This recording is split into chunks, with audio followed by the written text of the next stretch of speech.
Livro, Bom Dia Espírito Santo, de Benny Hinn. Capítulo 1. Posso realmente conhecê-lo? Faltavam 3 dias para o Natal de 1973. O sol ainda estava nascendo naquela manhã fria e nublada de Toronto. De repente, ele estava ali. O Espírito Santo entrou em meu quarto. Ele era tão real para mim, naquela manhã, quanto o livro que está em suas mãos é para você agora. Nas 8 horas que se seguiram, tive uma incrível experiência com o Espírito Santo que mudou o curso da minha vida. Lágrimas de fascinação e alegria escorreram pelo meu rosto quando abri as Escrituras, e ele respondeu às minhas perguntas. Parecia que meu quarto tinha sido elevado até o hemisfério do céu, me fazendo querer ficar ali para sempre. Eu acabara de completar 21 anos, e essa visita foi o melhor presente de aniversário ou de Natal que já recebi. No fim do corredor, estavam minha mãe e meu pai. Possivelmente, nunca compreenderiam o que se passava com seu filho Benny. Na verdade, se soubessem o que estava acontecendo, poderia ter levado à ruptura dentro de uma família que já estava à beira de se despedaçar. Por quase 2 anos, desde o dia em que entreguei minha vida a Jesus, não ocorreu praticamente nenhuma comunicação entre mim e meus pais. Foi horrível. Como filho de uma família de imigrantes de Israel, humilhei a todos por quebrar as tradições. Nada em minha vida tinha sido tão devastador. No entanto, aquele encontro era pura alegria no meu quarto. Sim, era indescritível. Sim, estava cheio de glória. Se alguém tivesse dito 48 horas antes o que aconteceria comigo, eu teria comentado, de jeito nenhum. Porém, a partir daquele momento, o Espírito Santo tornou-se vivo em minha vida. Não era mais uma distante terceira pessoa da Trindade. Era real. Tinha uma personalidade.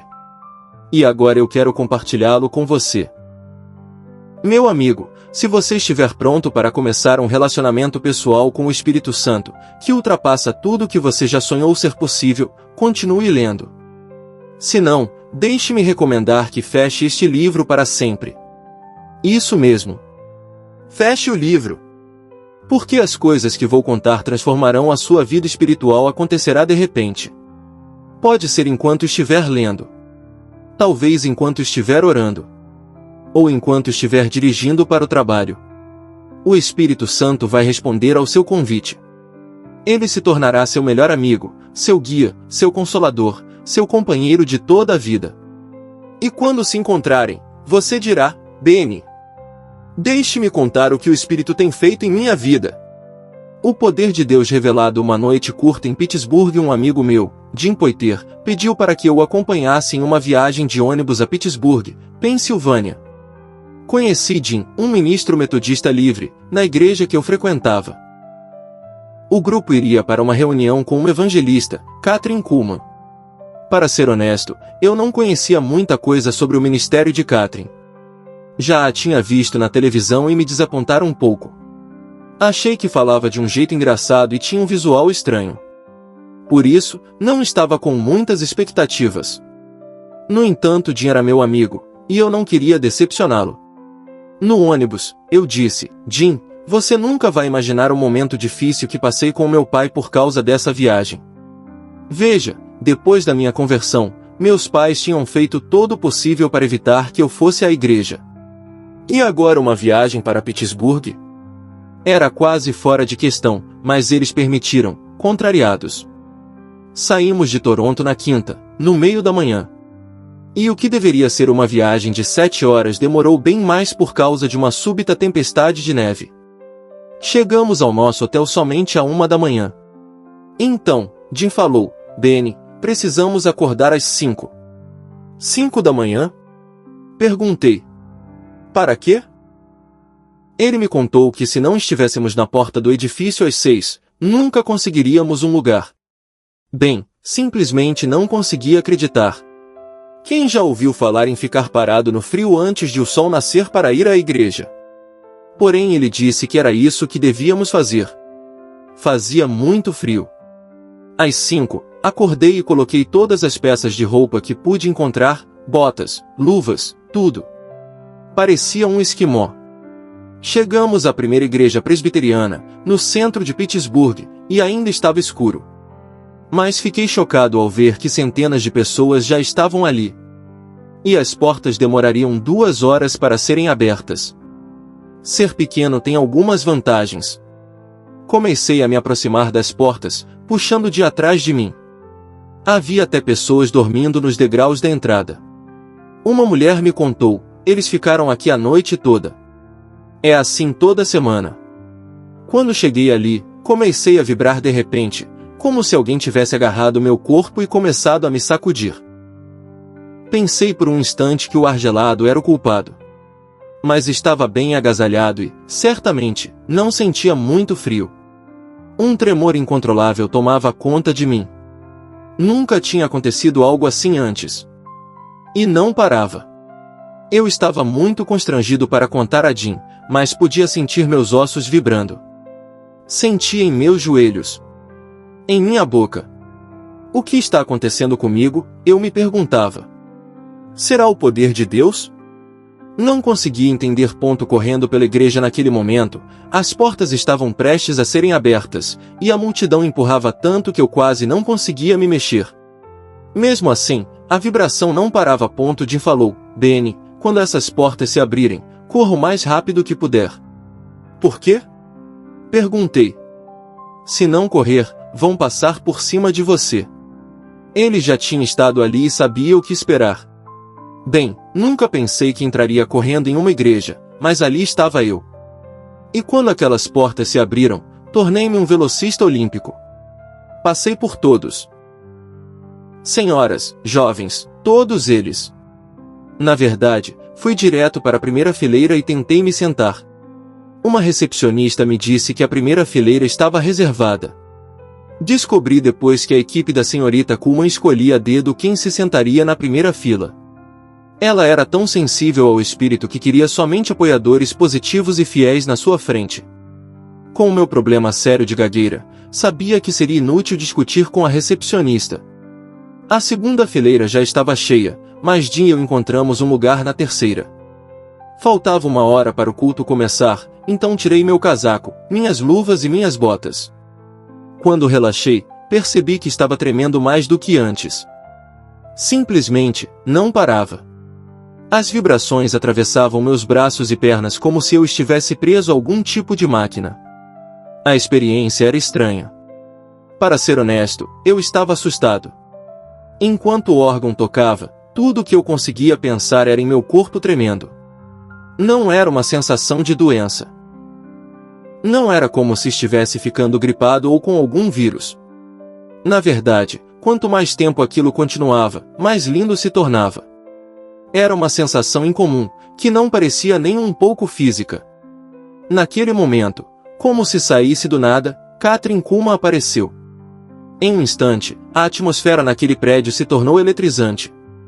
Não sabia o que esperar. Não sentia nada ao meu redor. Nenhuma voz. Nenhum anjo celestial cantando. Nada. Tudo o que sabia era que estava tremendo havia 3 horas. Depois, quando os cantos começaram, me encontrei fazendo algo que nunca esperei fazer. Estava de pé, com as mãos levantadas e havia lágrimas escorrendo pelo meu rosto, enquanto cantava How Great Thou Art, quão grande és tu.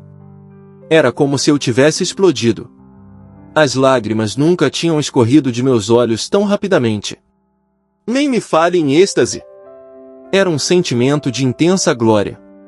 Não estava cantando do modo que normalmente cantava na igreja. Cantei com todo o meu ser. E quando chegamos às palavras, Then sings my soul, my Savior God, Totei, então canta minha alma, meu Deus Salvador, para ti, cantei literalmente com a minha alma. Estava tão perdido no espírito naquela canção que demorei uns momentos para perceber que minha tremedeira tinha parado completamente. Mas a atmosfera daquele culto continuou. Achei que tinha sido totalmente arrebatado. Eu estava prestando uma adoração mais forte do que qualquer coisa que já tinha experimentado. Era como estar frente a frente com a pura verdade espiritual. Não sei se os outros conseguiam sentir o mesmo que eu estava sentindo. Em minha jovem experiência cristã, Deus tinha tocado minha vida, mas nunca como me tocou naquele dia. Como uma onda enquanto fiquei ali, parado, adorando ao Senhor, abri meus olhos para olhar ao redor porque, de repente, senti uma corrente de ar. E não sabia de onde vinha. Era gentil e lenta, como uma brisa. Olhei para as janelas de vidro, mas estavam fechadas e estavam muito altas para criar uma corrente assim. A brisa incomum que eu sentia, no entanto, era mais como uma onda. Eu sentia como se ela estivesse descendo por um braço e subindo pelo outro. Na realidade, havia movimento. O que estava acontecendo? Eu teria coragem de contar para alguém o que sentia? Pensariam que eu estava ficando louco. Por uns 10 minutos, ou foi o que pareceu, as ondas daquele vento continuaram a me lavar. E foi, então, que senti como se alguém tivesse enrolado meu corpo em um cobertor puro, um cobertor quente. Catherine começou a pregar para as pessoas, mas eu estava tão perdido no espírito que realmente não prestei atenção. O Senhor estava mais perto de mim do que nunca. Senti que precisava falar com o Senhor, mas tudo o que conseguia sussurrar era: querido Jesus, por favor, tenha piedade de mim. Repeti: Jesus, por favor, tenha piedade de mim. Eu me sentia tão indigno. Sentia-me como Isaías quando esteve na presença do Senhor. Ai de mim! Estou perdido, pois sou um homem de lábios impuros e vivo no meio de um povo de lábios impuros. Os meus olhos viram um rei, o Senhor dos exércitos. Isaías 6:05. A mesma coisa aconteceu quando as pessoas viram o Cristo. Imediatamente, viram sua própria sujeira, sua necessidade de purificação. Foi o que aconteceu comigo. Era como se um holofote gigante estivesse me iluminando. Tudo o que conseguia ver eram minhas fraquezas, meus erros e meus pecados. Voltei a repetir: querido Jesus, por favor, tenha piedade de mim. Depois ouvi uma voz que eu sabia ser do Senhor. Foi sempre tão gentil, mas era inconfundível. Ele falou para mim: minha misericórdia sobre você é abundante. Minha vida de orações, até aquele ponto, era normal de um cristão médio. Mas agora eu não estava apenas falando com o Senhor. Ele estava falando comigo. E, que comunhão foi aquela? Não sabia, mas o que estava acontecendo comigo na terceira fila da primeira igreja presbiteriana em Pittsburgh era somente uma antecipação do que Deus tinha planejado para o futuro. Aquelas palavras ressoaram em meus ouvidos: minha misericórdia sobre você é abundante. Eu me sentei chorando e soluçando. Não havia nada em minha vida que se comparasse com o que estava sentindo. Estava tão completo e transformado pelo Espírito que nada mais me importava. Não me importava se uma bomba nuclear acertasse Pittsburgh e o mundo todo explodisse. Naquele momento, senti, como descreve a palavra de Deus, paz, que excede todo o entendimento. Filipenses 4:7. Jim tinha me contado sobre os milagres que aconteciam nos encontros da senhorita Kuhlman. Mas eu não tinha ideia do que estava prestes a presenciar nas 3 horas seguintes. Pessoas que eram surdas de repente podiam ouvir. Uma mulher se levantou de sua cadeira de rodas. Havia testemunhos de cura de tumores, artrite, dores de cabeça e muito mais. Mesmo seus críticos mais severos reconheciam as curas genuínas que aconteciam em seus encontros. O culto foi longo, mas parecia um momento breve. Nunca tinha me sentido tão movido e tocado pelo poder de Deus antes. Por que ela está chorando? Enquanto o culto continuava, e eu orava em silêncio, tudo parou de repente. Pensei: por favor, Senhor, não permita que esse encontro termine. Olhei para cima e vi Catherine segurando a cabeça com as mãos, enquanto começava a chorar. Ela chorou e soluçou tão alto que tudo parou. A música parou. Os ajudantes ficaram congelados em suas posições. Todo mundo olhava para ela. E eu não tinha a menor ideia de por que ela estava chorando. Nunca tinha visto um ministro fazer isso. Por que ela chorava? Contaram-me mais tarde que ela nunca tinha feito qualquer coisa como aquela antes, e membros de sua equipe se lembram desse dia até hoje. Continuou chorando por uns 2 minutos, depois levantou a cabeça. Lá estava ela, a poucos passos à minha frente. Seus olhos estavam queimando. Ela estava viva. Naquele instante, Kuhlman foi usada de uma forma que eu nunca tinha visto na vida. Apontou seu dedo para a frente com enorme poder e emoção, até dor.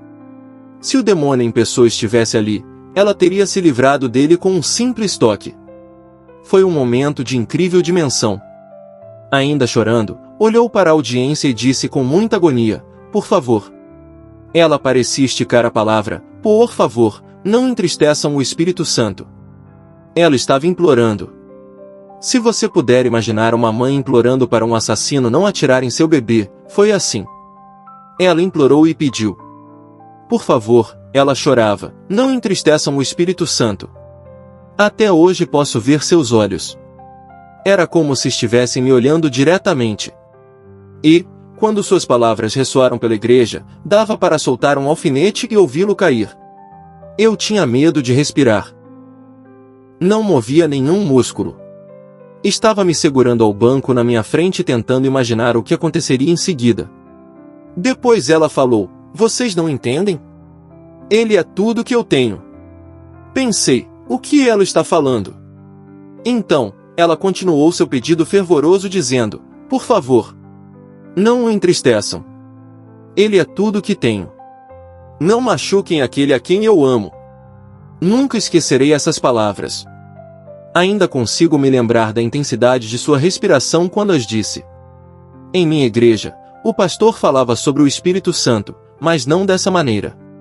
Suas referências tinham a ver com dons ou línguas ou profecia, e não com: "Ele é meu amigo mais próximo, mais pessoal, mais íntimo, mais amado." Kathryn Kuhlman estava me dizendo sobre uma pessoa que era mais real do que você ou eu.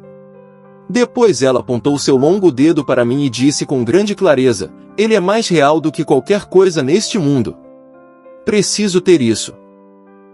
Quando olhou para mim e pronunciou essas palavras, algo literalmente me agarrou por dentro. Realmente fiquei preso. Chorei e disse: "Preciso ter isso." Agora, francamente, achei que todos naquele culto estavam se sentindo exatamente da mesma maneira. Mas Deus tem uma forma de nos tratar como indivíduos, e acredito que aquele culto era só para mim. Por favor, entendam, como um cristão novo não tinha nem como compreender o que estava acontecendo naquele culto. Mas não poderia negar a realidade e o poder que estava sentindo. E quando o culto chegava ao fim, olhei para a evangelista e vi algo que parecia uma névoa ao redor e em cima dela. No começo, achei que meus olhos estavam me pregando uma peça, mas estava lá. E seu rosto estava brilhando como uma luz atravessando a névoa. Não acreditei em nenhum momento que Deus estivesse tentando glorificar a senhorita Kuhlman. Entretanto, acredito que ele usou aquele culto para revelar seu poder para mim. Quando o culto terminou, a multidão saiu, mas eu não queria me mover. Tinha entrado naquele templo correndo, mas agora queria apenas me sentar e refletir sobre o que tinha acontecido. O que sentirá naquele prédio fora algo que minha vida pessoal não me oferecia. Eu sabia que a perseguição continuaria quando voltasse para minha casa. Minha autoimagem estava praticamente destruída por causa dos meus problemas de fala. Até quando era criança, nas escolas católicas, minha gagueira tinha me isolado, eu quase não conversava com ninguém. Mesmo depois que me tornei cristão, fiz poucos amigos. Como poderia conhecer novas pessoas se quase não conseguia me comunicar? Então, não queria que essa sensação encontrada em Pittsburgh me deixasse. Tudo que eu tinha na vida era Jesus. E nada mais, a partir daquele momento, possuía muito significado. Eu não projetava nenhum futuro real, minha família praticamente virou as costas para mim. Eu sabia que me amavam, mas minha decisão de servir a Cristo criou um abismo que era amplo demais. Fiquei sentado ali. Afinal, quem quer ir para o inferno depois que foi ao céu? Porém não havia escolha. O ônibus estava esperando, e eu precisava voltar. Parei no fundo da igreja por um último momento, pensando, o que ela quis dizer? O que estava falando quando se referiu ao Espírito Santo? Durante todo o caminho de volta a Toronto, fiquei pensando, não sei o que ela quis dizer. Até perguntei a algumas pessoas no ônibus. Não puderam me responder porque também não tinham entendido. Não é preciso dizer que, quando cheguei em casa, estava totalmente exausto. Pela falta de sono, pelas horas na estrada e por uma experiência espiritual que fora como uma montanha-russa emocional, meu corpo estava pronto para descansar. Porém não conseguia dormir.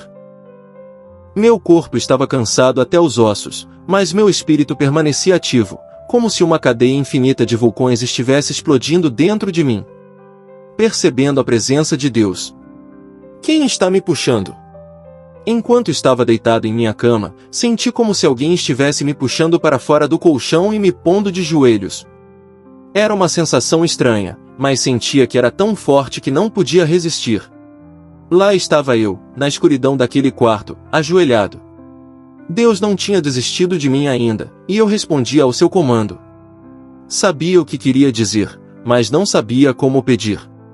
O que queria era o que aquela ministra em Pittsburgh tinha. Pensei, quero o que Kathryn Kuhlman possui. Queria com toda a força dentro de mim. Queria muito o que ela descrevia, apesar de não entender. Sim, eu sabia o que queria dizer, mas não sabia como dizer. Então, decidi pedir da única forma que sabia, em minhas próprias e simples palavras. Queria me dirigir ao Espírito Santo, mas nunca tinha feito isso antes. Pensei, estou fazendo isso da forma certa? Afinal, nunca tinha falado com o Espírito Santo. Nunca pensei que ele fosse uma pessoa com quem podíamos falar. Não sabia como começar a oração, mas sabia o que estava dentro de mim. Tudo o que eu queria era conhecê-lo do mesmo jeito que ela. E foi isso que orei. Espírito Santo, Kathryn Kuhlman diz que você é amigo dela. Continuei devagar, não acho que o conheço. Antes de hoje, achei que o conhecia. Porém, depois daquele encontro percebi realmente que não. Acho que não o conheço. E depois, como uma criança, com minhas mãos levantadas, pedi, posso conhecê-lo? Posso realmente conhecê-lo? Eu me perguntei, está certo o que estou dizendo? Deveria falar nesses termos com o Espírito Santo? Depois pensei, se for honesto nisso, Deus vai me mostrar se estou certo ou errado. Se Kathryn estava errada, eu queria descobrir. Depois que falei com o Espírito Santo, nada parecia acontecer. Comecei a me questionar, existe mesmo essa experiência de encontrar o Espírito Santo? Isso pode acontecer mesmo? Meus olhos estavam fechados. Então, como um choque elétrico, meu corpo inteiro começou a vibrar, exatamente como tinha acontecido durante as 2 horas que esperei para entrar na igreja. Era a mesma tremedeira que senti por mais 1 hora depois que entrei. Ela tinha voltado e pensei, está acontecendo de novo. Porém dessa vez não havia multidão, nem roupas pesadas. Estava sozinho em meu quarto aquecido, de pijama, vibrando da cabeça aos pés. Tinha medo de abrir os olhos. Era como se tudo o que aconteceu naquele culto tivesse se concentrado em um momento. Estava tremendo, mas, ao mesmo tempo, sentia novamente que o cobertor quente do poder de Deus me envolvia. Sentia como se tivesse sido levado ao céu. É claro que não tinha ido, mas honestamente não acreditava que o céu pudesse ser melhor que aquilo. Na verdade, pensava, se abrir meus olhos, vou estar ou em Pittsburgh ou dentro de portões perolados.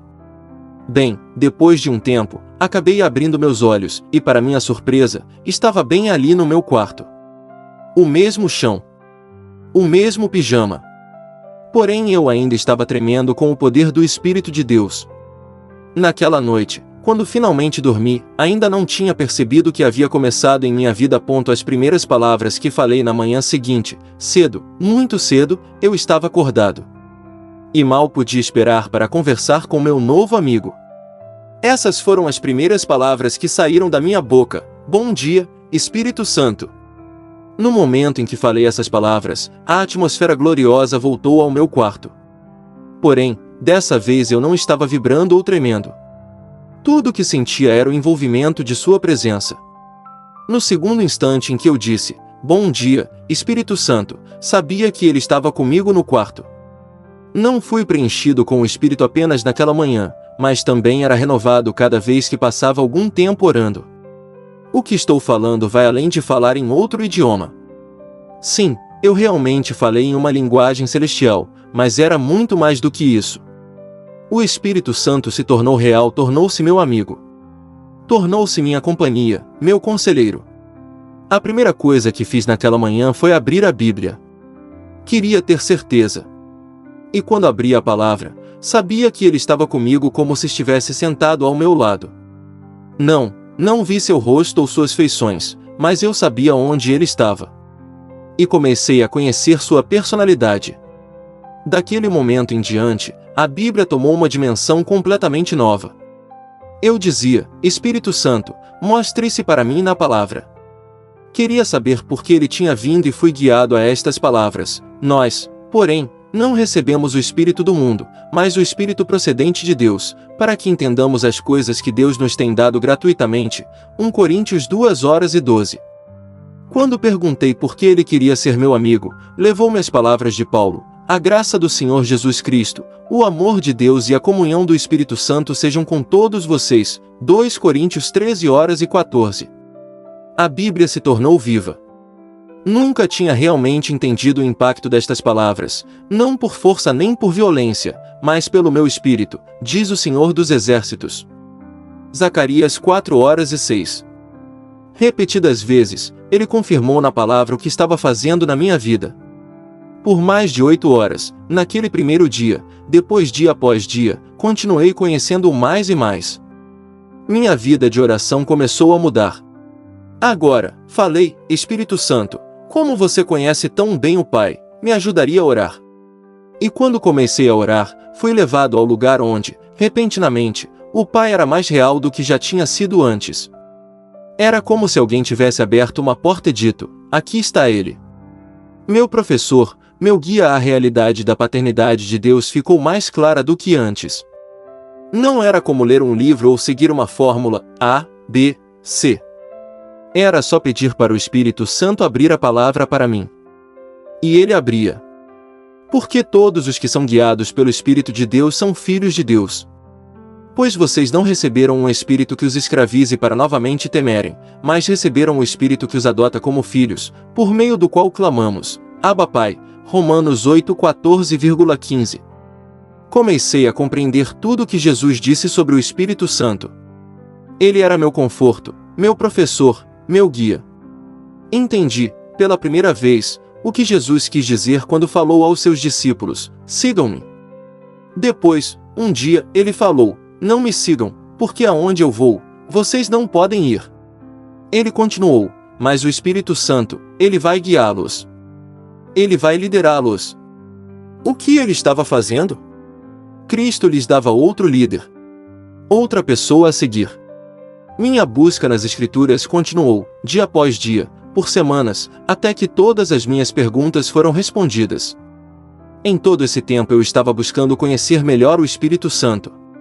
E essa comunhão nunca parou, até hoje. Percebi que ele estava bem aqui comigo. E toda a minha vida foi transformada. Acredito que a sua também será. Hoje, quando me levanto, repito: bom dia, Espírito Santo.